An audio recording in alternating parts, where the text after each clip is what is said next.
The moment I laughed at my husband's humiliation in front of our friends, I sealed my fate. I just didn't know it yet. What started as harmless flirtation at Simon's birthday dinner would end with me losing everything I thought I deserved to keep. Before we dive deeper into this story, I have one small request. Please subscribe, drop a like, comment, and hit that hype button to boost this channel so more people can discover these incredible stories. The downtown bistro buzzed with evening chatter as I adjusted my low-cut red dress, catching Kellen's appreciative glance across our dinner table. Simon sat beside me, looking uncomfortable in his button-down shirt that suddenly seemed too formal, too old-fashioned compared to Kellen's casual charm. So Simon, 39 today. Lauren, my sister, raised her wine glass with a mischievous grin. Getting up there, aren't we? I giggled, already feeling the warmth of my third glass of wine. Tell me about it. Sometimes I feel like I'm married to my father. The table erupted in laughter, everyone except Simon, whose jaw tightened almost imperceptibly. Kellen, Simon's old college friend who'd recently moved back to town after his divorce, leaned forward with that devastating smile of his. Well, Ivanthe, if you ever need someone with more energy. He let the suggestion hang in the air, his eyes twinkling with mischief. Kellen, I swatted his arm playfully, but my cheeks flushed with pleasure. When was the last time Simon had made me feel this desired, this alive? I mean, what is it they say about older men? Dinah, my co-worker, chimed in. All talk, no action. The laughter grew louder. I found myself laughing the hardest, tears streaming down my cheeks. Oh my God, you guys are terrible.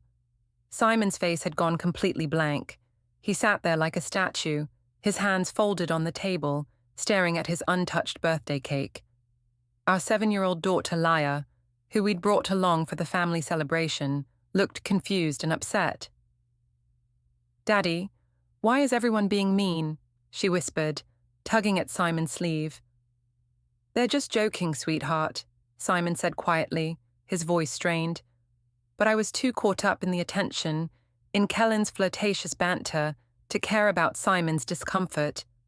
This was the most fun I'd had in months. When Kellen reached over to refill my wine glass, his fingers brushed mine deliberately. You know, Ivanthe, you're wasted on the quiet type, he murmured, just loud enough for the table to hear. A woman like you needs someone who can keep up. Maybe you're right, I replied, meeting his gaze boldly. The wine had loosened my tongue, and the validation felt intoxicating. Simon stood up abruptly, his chair scraping against the floor. I'll get the check. Oh, come on, Simon, Lauren called after him. We're just having fun. But Simon had already walked away, pulling out his wallet with mechanical precision. He returned, placed cash on the table without a word, and looked at me with eyes I didn't recognize. We're leaving, he said simply. But we're not done. We're leaving, Ivanthe. His tone brooked no argument. The drive home was suffocating. Laya had fallen asleep in her car seat, but the tension between Simon and me filled the vehicle like poison gas. I tried to break the silence several times, but Simon's responses were monosyllabic. You're being ridiculous, I finally said as we pulled into our driveway. It was just jokes. Everyone was having fun. Simon turned off the engine and looked at me. Fun, right. Don't be such a baby about it. God, you're so sensitive. He carried Laya inside without another word. By the time I made it to our bedroom, Simon was gathering his pillow and a blanket. What are you doing? Sleeping on the couch. Simon, this is stupid. You're overreacting to some harmless teasing. He paused in the doorway, his back to me. Harmless? Is that what you call it? What else would I call it? He didn't answer. He just walked away, leaving me alone in our bedroom, suddenly feeling less victorious than I had an hour ago. But I pushed that feeling down. Simon was being dramatic. He'd get over it. He always did. The next morning, Simon was already gone when I woke up. No coffee waiting for me, no goodbye kiss, just a cold house, and the lingering scent of his aftershave. Laya sat at the kitchen table, picking at her cereal. "Where's Daddy?" she asked, her voice small. "He left for work early, honey." I poured myself coffee, trying to project normalcy. "Eat your breakfast." "Is Daddy mad at you?" The question hit me like a slap. "Why would you ask that?" "He seemed sad last night, and he slept on the couch." I knelt beside her chair, forcing a smile. "Sometimes grown-ups just need space, sweetie. It doesn't mean anything's wrong." But Laya's worried expression told me she wasn't buying it. When Simon came home that evening, he was polite but distant. He helped Laya with homework, made dinner, did the dishes, all without really looking at me. It was like living with a ghost. "Okay, this is getting ridiculous," I said after Laya went to bed. "You can't give me the silent treatment forever." Simon looked up from his laptop. "I'm not giving you the silent treatment. I'm just thinking." "About what? Some stupid jokes at dinner?" "Simon, you know how Lauren gets when she drinks. And Kellen was just being Kellen. You've known him for years." "Have I?" Simon's fingers paused over the keyboard.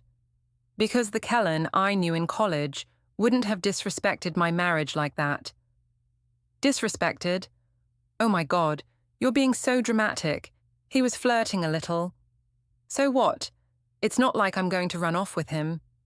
Simon's eyes met mine for the first time in 2 days.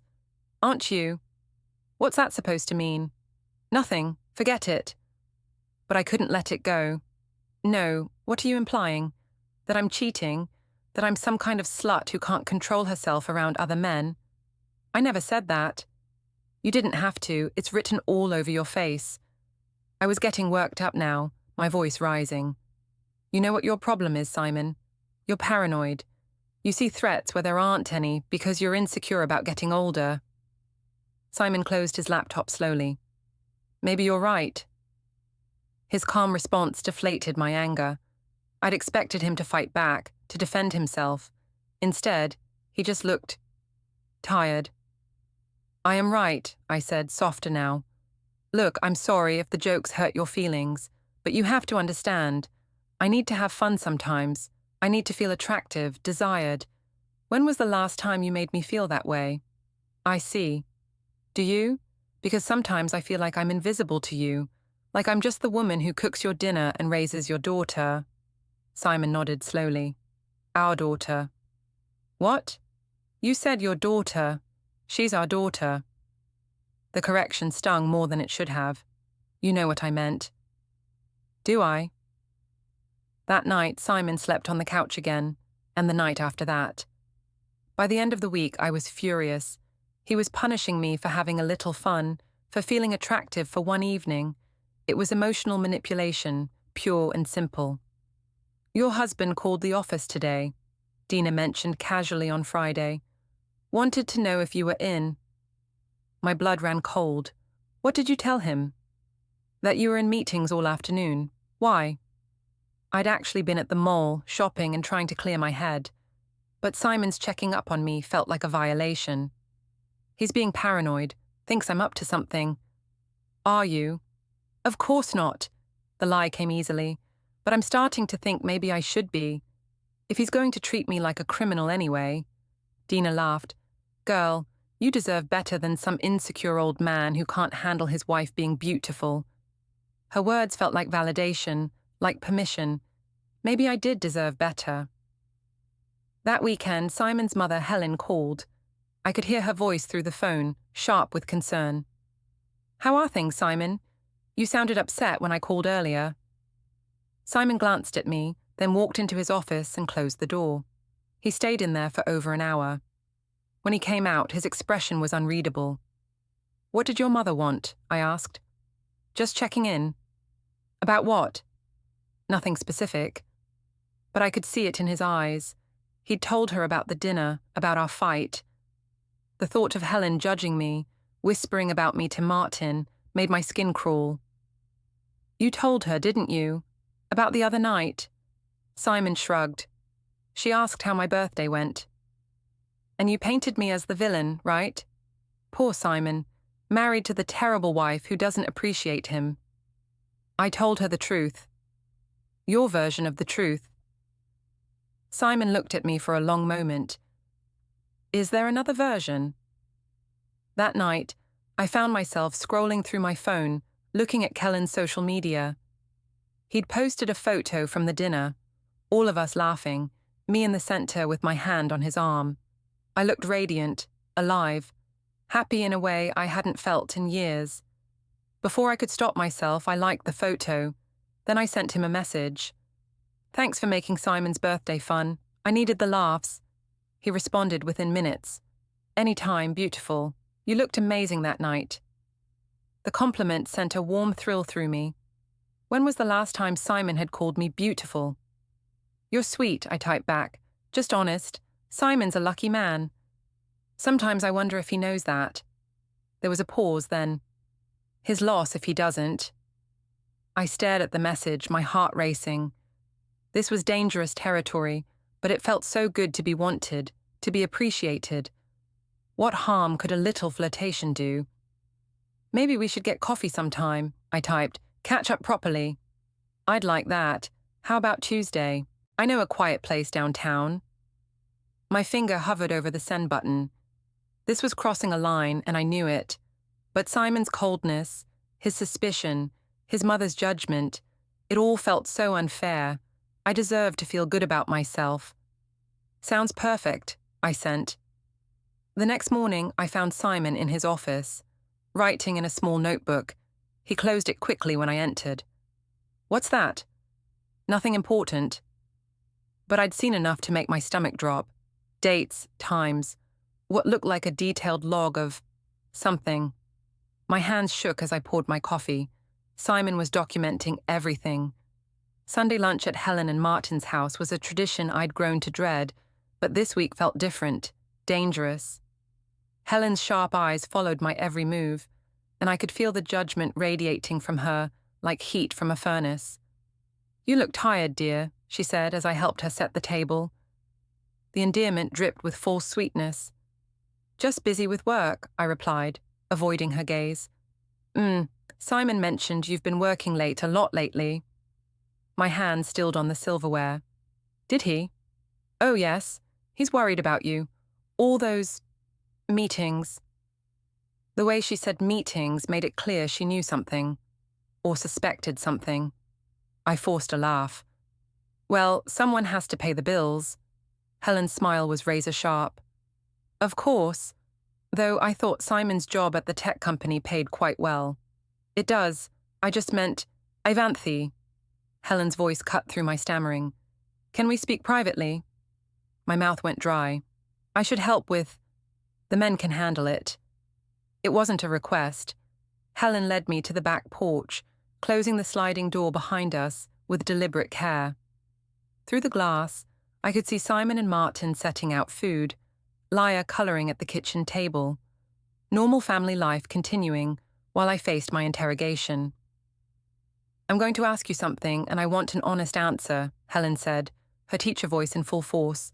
Are you having an affair? The directness of it knocked the breath from my lungs. What? No. How could you even... Because my son is miserable. Because my granddaughter asked me yesterday if Mommy and Daddy are getting divorced. Because you've been acting like a stranger in your own family. That's not true. Simon's the one who's been cold and distant. He's the one sleeping on the couch, giving me the silent treatment over some harmless jokes. Harmless? Helen's voice rose slightly. You humiliated him in front of his friends. You flirted with another man right in front of your daughter. I did not flirt. Don't lie to me, Ivanthe. I may be 61, but I'm not blind. I saw how you looked at that Kellen person. I saw how you encouraged him. Heat flooded my cheeks. You're imagining things. Am I? Then why are you blushing? Why can't you look me in the eye? Because you're attacking me. Because you've already made up your mind that I'm the villain here. Helen stepped closer, her voice dropping to a whisper. I've watched you for 8 years, Ivanthe. I've seen how you manipulate situations, how you twist things to make yourself the victim. But Simon's not a child anymore. He's not going to let you destroy his life. Destroy his life? I'm his wife. I'm the mother of his child. Then act like it. the sliding door opened, and Martin poked his head out. "Ladies, lunch is ready." Helen's expression transformed instantly, becoming grandmotherly and warm. "Of course, dear. We were just having a little chat." But as we walked back inside, she leaned close to my ear. "I'm watching you, Ivanthi, and if you hurt my son or my granddaughter, you'll answer to me." Lunch was a nightmare of forced conversation and loaded glances. Every time I reached for my water glass, I felt Helen's eyes on me. Every time I spoke to Laya, I sensed her measuring my words. Simon seemed oblivious, chatting with his father about work, but I caught him watching me when he thought I wasn't looking. "So, Ivanthi," Martin said during dessert, "Simon tells me you've been reconnecting with old friends lately." My fork clattered against my plate. "Have I?" "That fellow from college. Kevin? Kenneth?" "Kellen," Simon said quietly. "Right, Kellen. Nice to see you maintaining friendships." The innocent comment felt like an accusation. I glanced at Simon, but his face was unreadable. "He's going through a divorce," I said carefully. "I've just been supportive." "How kind of you," Helen murmured. After lunch, while the men watched football and Leia napped on the couch, I escaped to the bathroom and checked my phone. 3 messages from Kellen. "Can't stop thinking about you. When can I see you again? That coffee date can't come soon enough." My heart hammered as I quickly deleted the messages. But as I slipped the phone back into my purse, I realized Helen was standing in the hallway, having watched the entire exchange. "Everything all right, dear?" "Fine," I said, my voice too bright. "Just checking work emails." "On Sunday? You know how it is." Helen smiled that terrifying smile again. "Oh, I do indeed." The drive home was silent except for Laya's chatter about her coloring book. But I could feel the weight of Simon's thoughts, the heaviness of secrets and suspicions, filling the car like smoke. That night, after Laya was in bed, Simon finally spoke. "My mother thinks you're having an affair." The words hit me like a physical blow. "Your mother needs to mind her own business." "Is she wrong?" "Of course she's wrong. I can't believe you'd even ask me that." Simon studied my face. "Then why won't you look at me when you say it?" "Because I'm hurt, because my own husband is accusing me of cheating based on his mother's paranoid fantasies." "Show me your phone." "What?" "Your phone. Show me your messages." My blood turned to ice. "No." "Why not?" "Because I don't have to prove my innocence to you. Because a marriage should be built on trust, not surveillance." "Trust." Simon repeated the word like he was testing its flavor. "Right." He walked away, leaving me standing in the kitchen, my hands shaking with rage and fear. How dare he demand to see my phone? How dare Helen poison him against me? But even as I justified my anger, I couldn't shake the memory of Kellen's messages, of the thrill I'd felt reading them, of the coffee date I had planned for Tuesday. Maybe Simon's suspicions weren't so paranoid after all. My phone buzzed. Another message from Kellen. "Last night was fun, we should talk." But I hadn't seen Kellen last night. I'd been home all evening, arguing with Simon about... My stomach dropped as I realized the message was meant for someone else. He was seeing other women, probably several. I was just another conquest, another married woman looking for excitement. The realization should have disgusted me, should have ended whatever foolish fantasy I'd been nurturing. Instead, it made me more determined. If Kellen was playing games, I'd play them better. If Simon wanted to treat me like a criminal, maybe it was time to give him a real reason. I deleted the message and started planning Tuesday's outfit. Tuesday morning, I dressed with unusual care. The blue dress that hugged my curves just right, the perfume Simon used to love, the lipstick that made my mouth look fuller. I told myself it was just about feeling confident, but the flutter in my stomach knew better. "You look nice today," Dina commented when I arrived at the office. "Hot date?" "Just coffee with a friend," I said, trying to sound casual. "The mysterious Kellen?"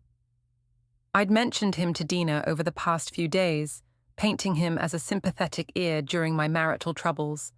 She'd been encouraging, telling me I deserved attention from someone who appreciated me. Maybe, I admitted. Good for you. About time you had some fun. At 11:30, I told my supervisor I had a dentist appointment and would be back after lunch. The lie rolled off my tongue so easily it scared me. When had I become someone who lied so effortlessly? The coffee shop Kellen had chosen was across town, small and dimly lit, the kind of place where you were unlikely to run into anyone you knew. He was already there when I arrived, sitting in a corner booth with his back to the wall. He looked up as I approached, and his smile made my knees weak. "Ivanthi, you look incredible." "Thank you."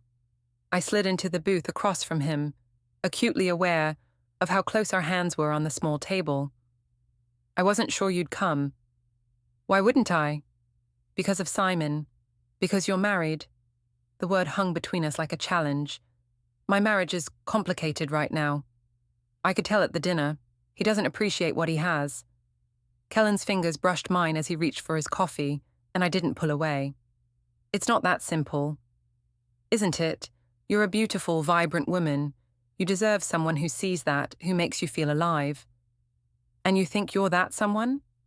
His smile was devastating. "I think we have a connection. I think you feel it too." I did feel it. The electric attraction, the validation, the dangerous thrill of being wanted. "Kellen, I'm not asking you to leave your husband. I'm just asking you to be honest about what you want." What I wanted was to feel desired again, to feel young and beautiful and alive. What I wanted was to stop being taken for granted, to stop being treated like a piece of furniture in my own home. "I want to feel like myself again," I whispered. "Then let me help you with that." His hand covered mine completely now, warm and strong. "We're just talking, Ivanthi. Just two friends having coffee." But we both knew it was more than that. The way he looked at me, the way my pulse raced when he smiled. This was the beginning of something that would change everything. We talked for 2 hours. About his divorce, about my loneliness, about the spark between us that had been obvious to everyone at the dinner party. He was charming and attentive, asking about my dreams, and actually listening to the answers. When was the last time Simon had asked about my dreams?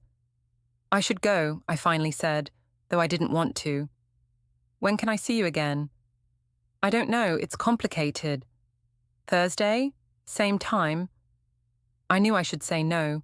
I knew I was standing at the edge of a cliff, about to jump. But the attention, the desire in his eyes, the way he made me feel, it was intoxicating. "Thursday," I agreed. On the drive back to work, my phone rang. "Simon." "Hi," I answered, trying to sound normal. "How is the dentist?" My heart stopped. "Fine, just a cleaning." "Good. I was thinking we should talk tonight, about us." "Okay." My voice sounded strange even to me. "Are you all right? You sound different." "Just tired from the dental work. You know how it is." "Right. Well, I'll see you at home." I hung up, my hands shaking. He'd called during my dentist appointment. Had he been checking up on me, or was it just coincidence? Back at the office, I tried to focus on work, but my mind kept drifting to Kellen's hands on mine, to the way he'd looked at me like I was the only woman in the world. By the time I got home, I was floating on a cloud of feminine power and secret excitement. Simon was in the kitchen making dinner. Laya was at the table working on a puzzle. "How was your day?" he asked without looking up. "Good. Busy." I kissed Laya's head, avoiding Simon's eyes. "How was yours?" "Interesting. I called your office around noon, but Dina said you were at the dentist." "I was." "Dr. Martinez's office?" My blood turned to ice. Dr. Martinez was our family dentist. "Yes." "That's funny. I called there too, just to see if you needed a ride home after any procedures. They said you didn't have an appointment today." The kitchen went silent, except for the sizzle of food in the pan. Laya looked up from her puzzle, sensing the tension. "They must have been confused," I said, my voice barely steady. Maybe they looked at the wrong day. Simon finally turned to face me, and his expression was unreadable. Maybe. But I could see in his eyes that he knew I was lying. The careful documentation, the phone calls, the questions. He'd been building a case, and I'd just handed him crucial evidence. "Daddy, are you and Mommy fighting again?" Laya's small voice cut through the tension. "No, sweetheart," Simon said gently, his eyes never leaving my face. "Mommy and I are just talking." That night, Simon didn't sleep on the couch. He lay beside me in bed, but the distance between us felt like an ocean. I could feel him watching me in the dark, could sense his mind working, putting pieces together. I should have ended things with Kellen then, should have confessed, apologized, tried to save my marriage. Instead, I found myself planning Thursday's meeting, choosing another outfit, crafting another lie. The doorbell rang at 7 a.m. Wednesday morning. Simon answered it while I was getting Leia ready for school. I heard voices, Simon's and a stranger's, then footsteps on the porch. "Who is that?" I called out. Simon appeared in the doorway, holding a manila envelope. His face was pale but determined. "Process server," he said quietly. "What?" "Divorce papers, Iventhi. I filed yesterday." The envelope fell from his hands as my world collapsed around me. Through the kitchen window, I could see our neighbors watching, probably having witnessed the whole scene. "You can't be serious." "I've never been more serious about anything in my life." Leia looked back and forth between us, her eyes wide with fear. "What's divorce papers?" Simon knelt beside her, his voice gentle but firm. "It means Daddy and Mommy need to live in different houses for a while, sweetheart." "Because of me?" "No, baby. Never because of you. Because sometimes grown-ups can't fix their problems." As I watched my husband comfort our daughter while my marriage crumbled around me, I realized that my secret meetings and careful lies had been anything but secret. Simon had known all along, and now everyone would know too. The law offices of Thornton and Associates occupied the 15th floor of downtown's most prestigious building. As I sat in the leather chair, across from Simon's attorney, I felt like I was drowning. My own lawyer, hastily hired and clearly outmatched, shuffled through papers with nervous energy. "Mrs. Miro," David Thornton began, his voice professionally neutral, "we're here to discuss the terms of divorce and custody arrangements. I believe you've had time to review the initial filing." "This is all a misunderstanding," I said, trying to project confidence I didn't feel. "My husband is having some kind of midlife crisis. We can work this out." Simon sat beside his lawyer, his face a mask of calm determination. He looked like a stranger, not the gentle man I'd married, but someone harder, more resolved.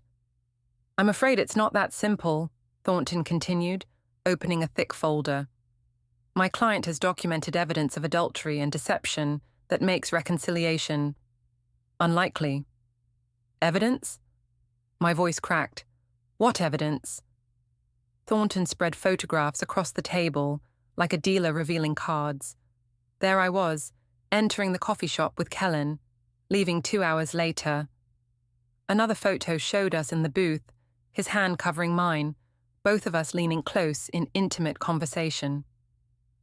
"These were taken last Tuesday," Thornton said. "The day you told your husband you were at the dentist." My stomach lurched. "You had me followed?"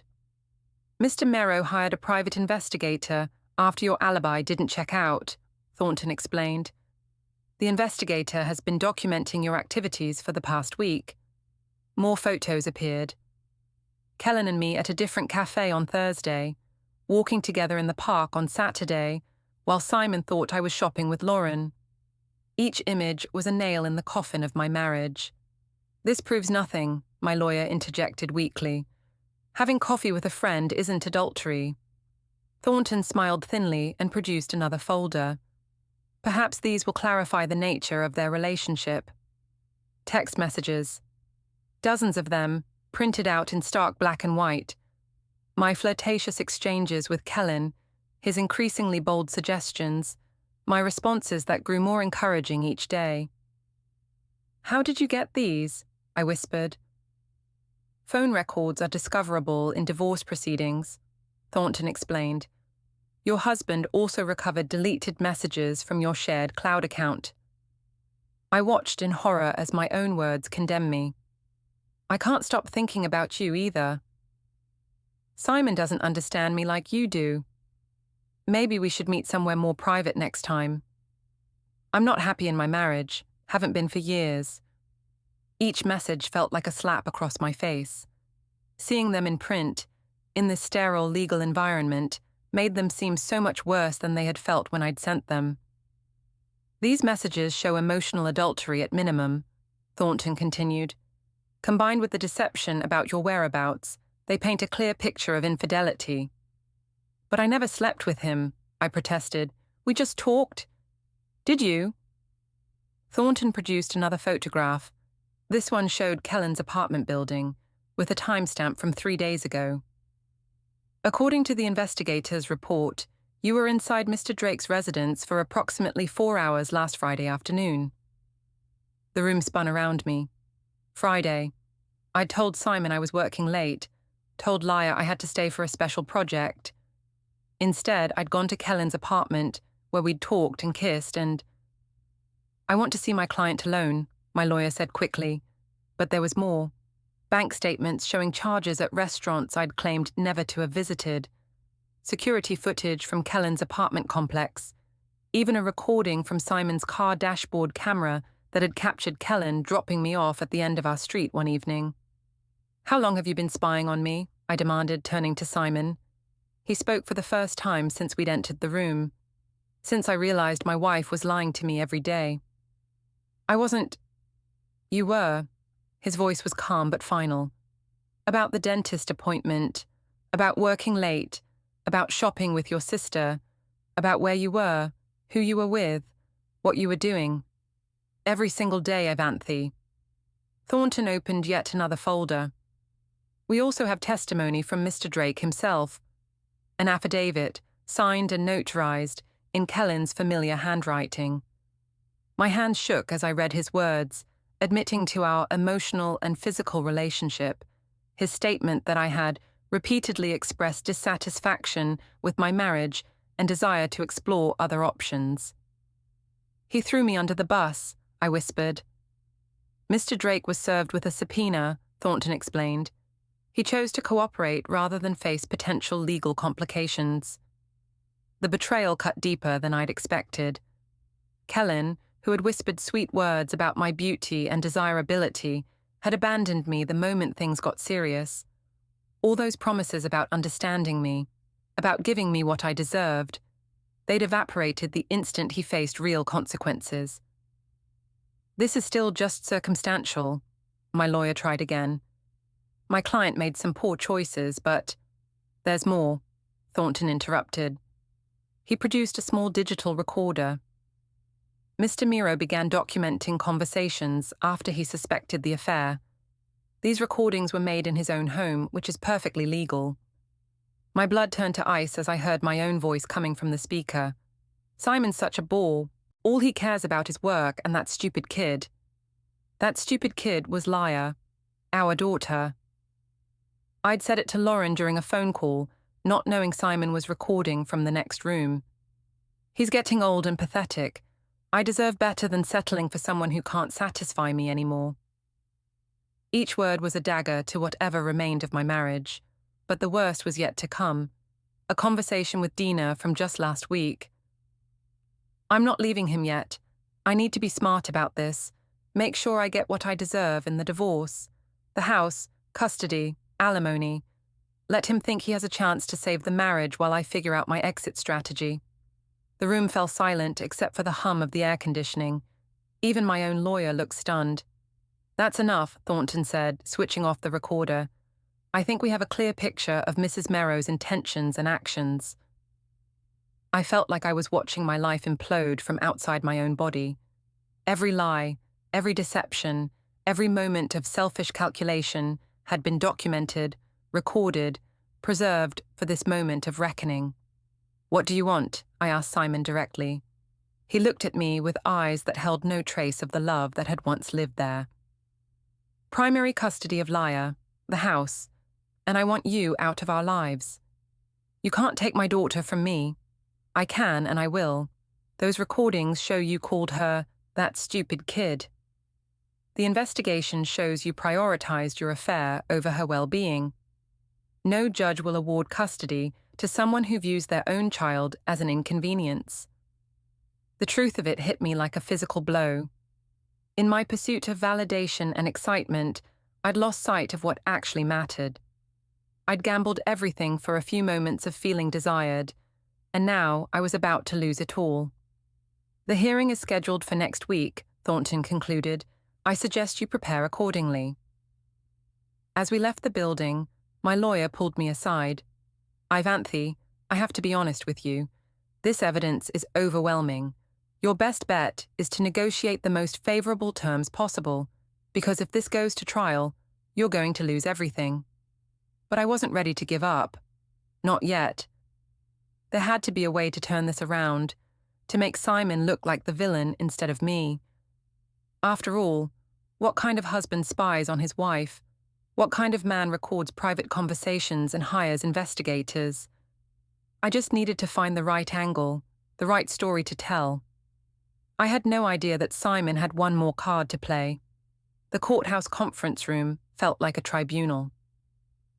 Judge Patricia Williams presided over our final hearing, her steel-grey hair and no-nonsense expression making it clear she'd seen every kind of marital disaster imaginable.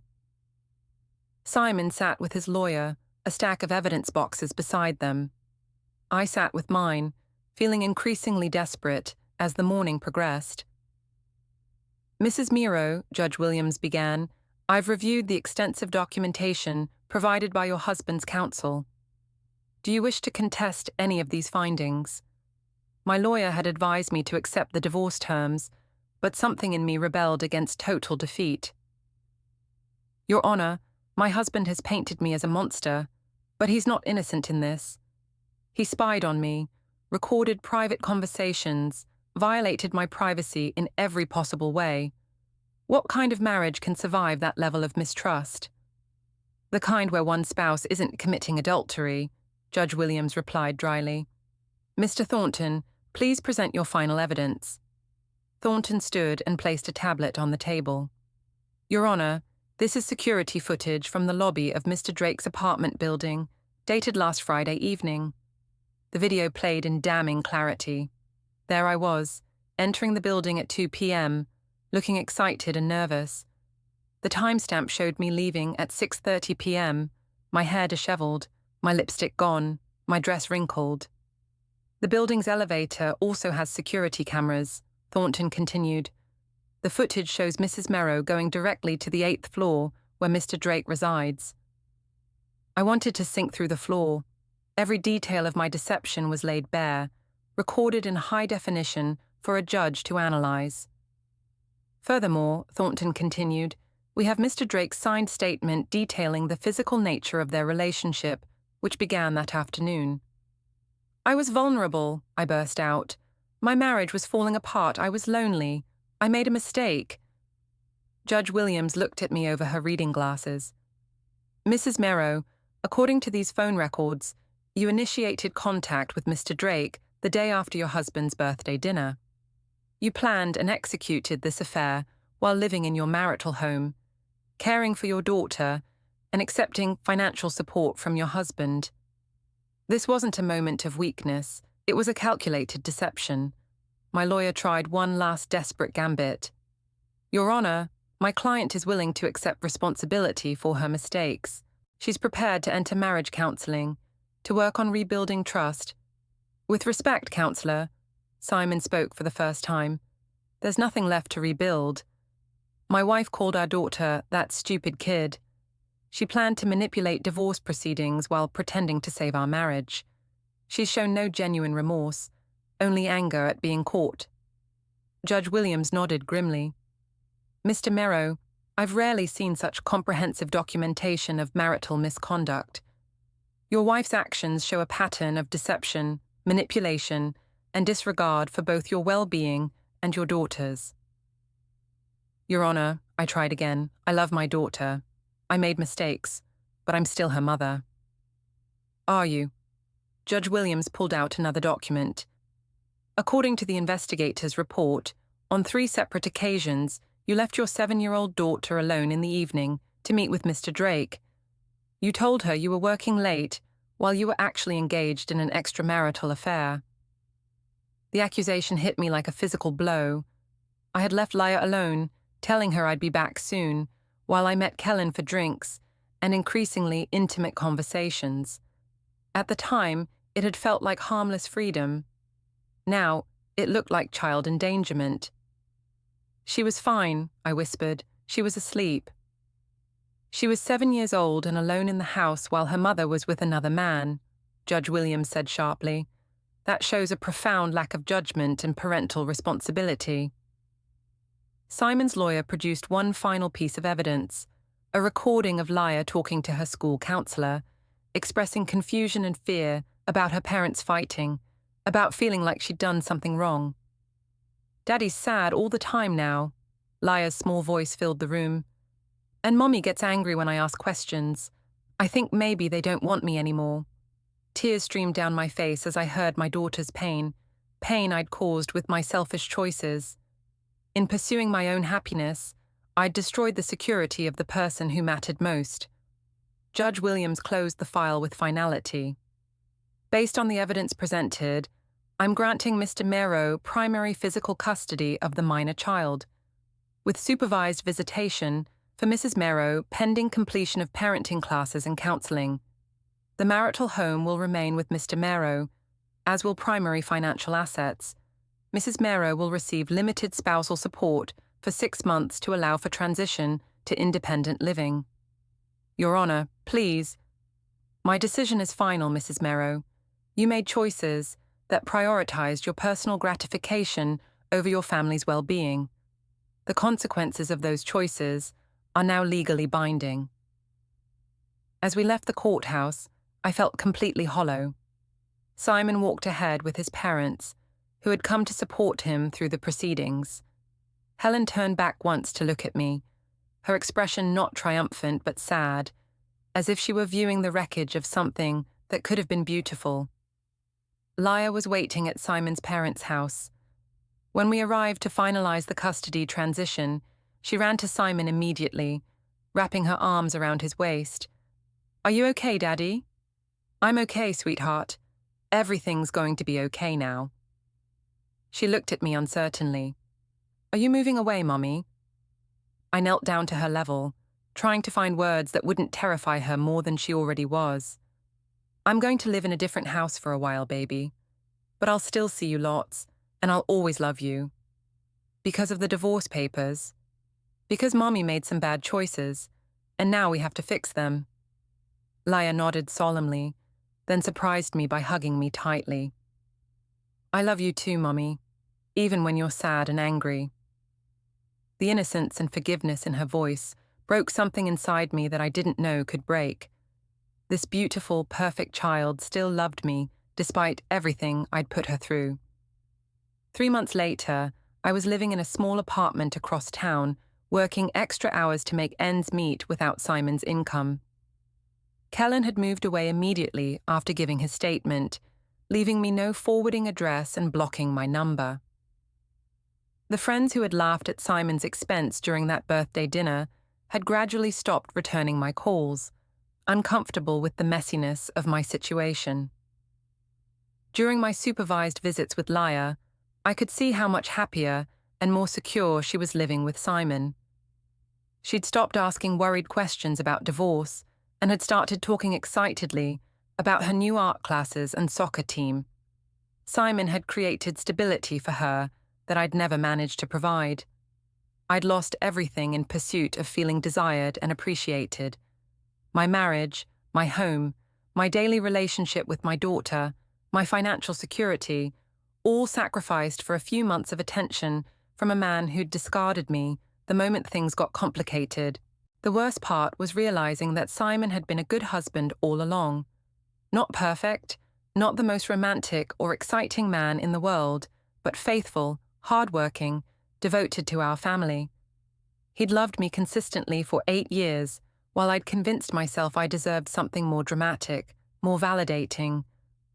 On a rainy Thursday evening, 6 months after the divorce was finalized, I sat in my empty apartment scrolling through social media.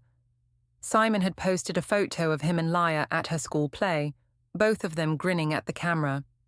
She looked radiant in her costume, proud and confident in a way I'd rarely seen when we were all living together.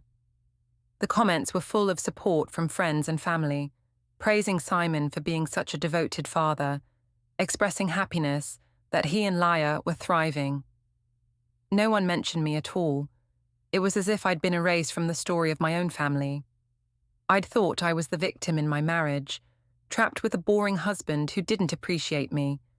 But looking at that photo, seeing the genuine joy on my daughter's face, I realized the truth I'd spent months avoiding. I had been the problem all along. Simon had been building a life while I'd been tearing it down. He'd been protecting our daughter while I'd been endangering her emotional well-being. He'd been fighting for our family while I'd been planning its destruction. The birthday dinner that started it all felt like a lifetime ago. That night, I thought I was finally getting the attention and validation I deserved. Instead, I'd set in motion the loss of everything that actually mattered. Simon's silence during those humiliating jokes hadn't been weakness or insecurity. It had been the quiet strength of a man who knew his worth and wouldn't be diminished by others' cruelty. His methodical documentation of my affair hadn't been paranoid obsession. It had been the careful preparation of someone protecting his child and his future. I'd mistaken his gentleness for weakness, his stability for complacency, his love for granted assumption. By the time I realized what I'd lost, it was far too late to get it back. The divorce papers that had seemed like Simon's desperate overreaction turned out to be his declaration of independence from someone who'd never deserved him in the first place. As I turned off the lights in my small, lonely apartment, I finally understood the true cost of my choices. I'd traded a faithful husband and a stable home for a few moments of feeling desirable. I'd gambled my daughter's security for the thrill of secret meetings and forbidden attraction, and I'd lost everything.